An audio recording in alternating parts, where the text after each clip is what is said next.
Hello, welcome to SAP Visit by Design, the training course for consultants. This is chapter 1. So in this chapter, I will help you to set up the basis. And this is unit 1 where you just initialize the system. So in order to initialize the system, you need to have a 2 email from SAP. And before that, SAP have set up the test tenant for you in the cloud, and they're going to send you 2 emails. One email for initial user and the system URL, and the other email for password of the initial user, so you can log in the system and do the system initialization. Okay, so let's go to the system. So here I am. I got the URL over here, which is over here. And then each of you, when you register with bought the license from SAP, they will give you the URL for the test tenant.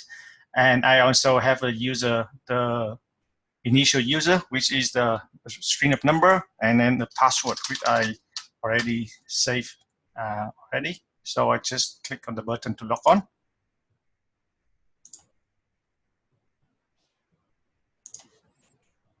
Okay, so when you log on the system, this is what you see. There's only 4 work center in your left-hand side. One of them is business configuration. So you click on the business configuration, click on implementation project. And then here, the status of the implementation project is in preparation. So you click on in preparation, in prepare, and click on edit scope, project scope. So the system will open a step-by-step how to initialize the system.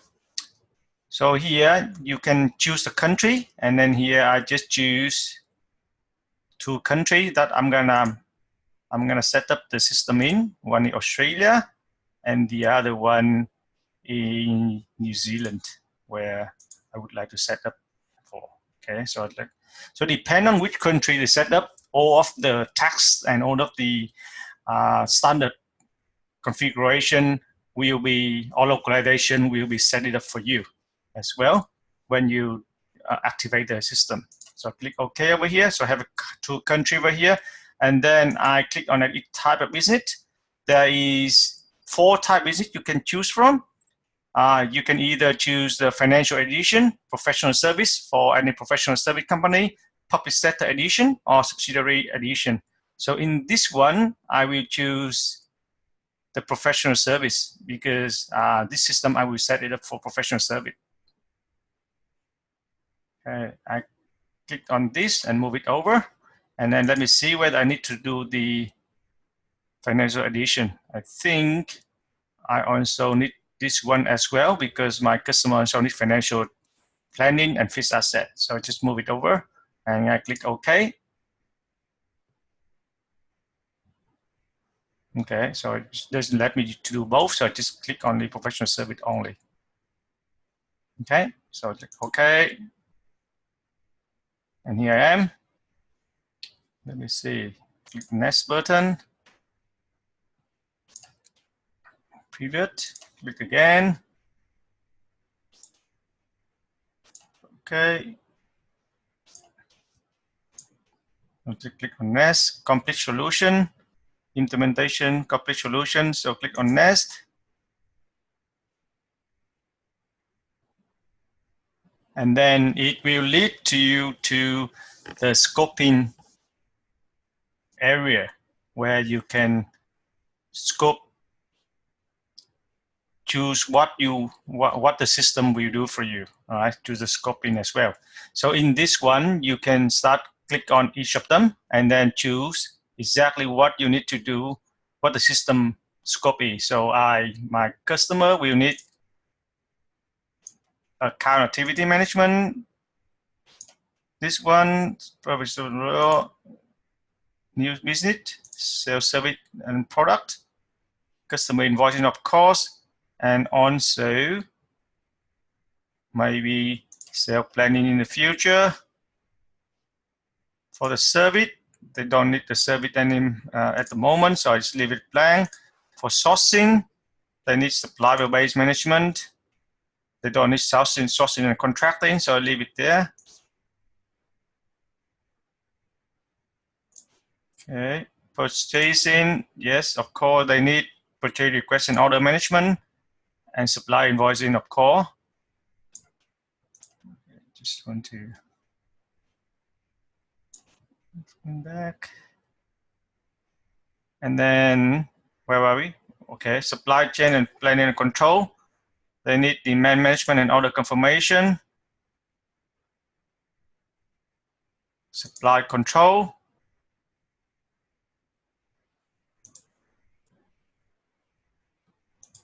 And logistic control as well.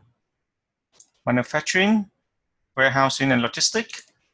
They probably want internal logistic, no production, no quality assurance. So I leave it there for blank now, for now.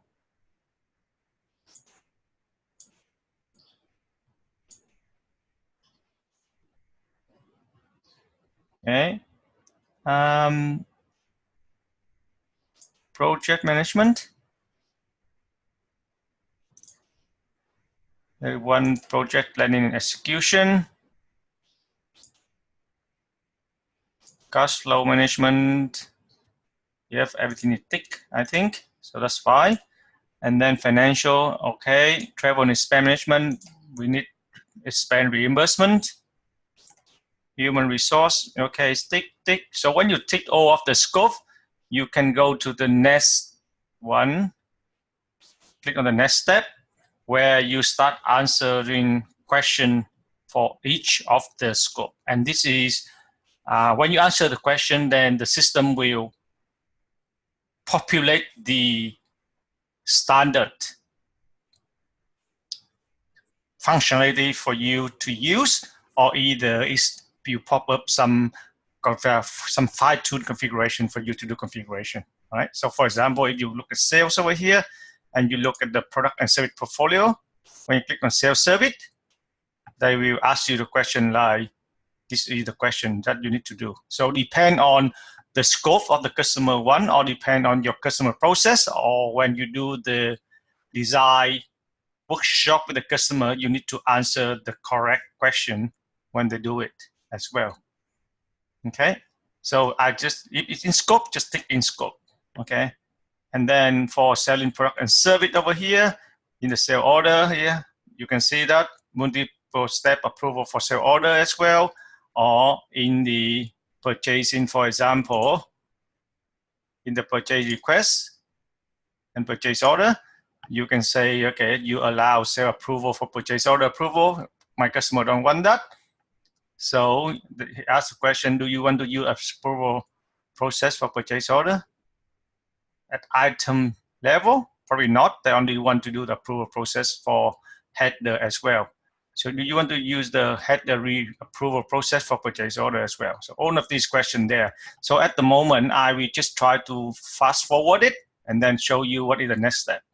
And of course, if you want to answer the question later on, you can always go back through this step and answer the question later on. So I click on next here and review it. So I just accept the pre-select answer.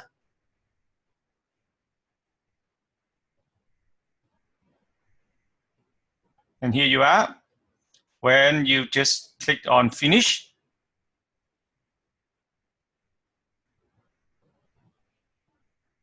and you wait for a bit, the system will prepare for deployment.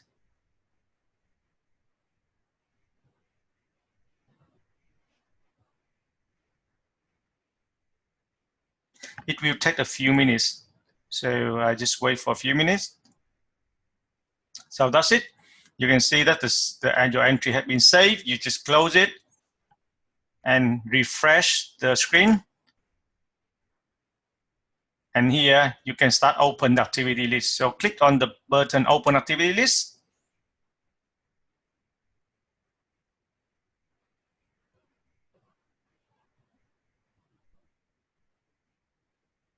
So here you can scroll down into preparation, and then you click on the button, click on the activity, design accepted, confirm milestone, design accepted. Okay, so click on this one, and here you just click on the design accepted and click on confirm.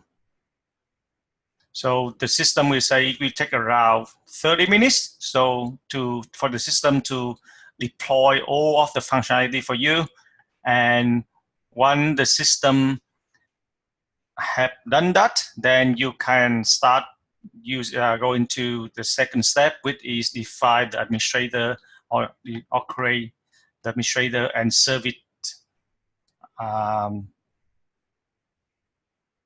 agent for the system, and then you can start logging and do it. So I click OK over here and close this one and close this one as well. So now you can see that the confirm there's a clock over here say confirm milestone design accepted in process, and the open activity list is now grayed out for you. So you will not be able to do anything until the next time when you're going into half an hour. When you go in, you will see this confirmed milestone design accepted in process will disappear, and then you can do the next step. Okay, so that is the end of unit 1 in chapter 1. Thank you. I see you in unit 2.